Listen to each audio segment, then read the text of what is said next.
अस्सलामुअलैकुम। Asia 41 news के साथ मैं हूं आपकी मेजबान मुतरबा यूसुफ। खबर शामिल करते हैं खैरपुर टामियोवाली से। हमारे ब्यूरो चीफ महर मोहम्मद सुफियान के मुताबिक new Punjab press club Khairpur Tamewali के वफद की सदर जफर शहजाद वागी की क़यादत में डीएसपी खैरपुर टामियोवाली नवीद सरवर से मुलाकात हुई। वफद में new Punjab press club registered के जनरल सेक्रेटरी महर मोहम्मद सुफियान, चेयरमैन पीर हबीब शाह कुरैशी, बानी हाजी महर इकबाल, वाइस चेयरमैन हाजी इल्ताफ धराला, सरपरस्त आला मियां फयाज हुसैन पीरजादा, सरपरस्त सैयद खिजर अब्बास गिलानी, सीनियर नायब सदर गुलाम अब्बास पीरजादा, अजहर अब्बास पीरजादा और दीगर वफद में शामिल थे।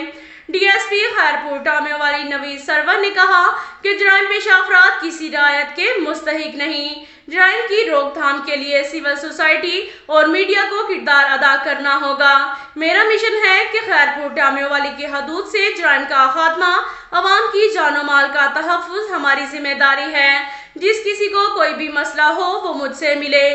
तमाम फैसले मेरिट पर करता हूँ। मजलूम अवाम की दुआएं लेकर दिली खुशी होती है। अवाम पुलिस के साथ ताउन करे, जराइम पेशा अफराद की निशानदेही करे, इनको खुफिया राज रखा जाएगा। हर शहरी की जिम्मेदारी है कि वो पुलिस के साथ ताउन करे। अब तक के लिए इतना ही काफ़ी है। मिलते हैं अगले बुलेटिन में, हमारे साथ रहिएगा। अल्लाह हाफिज।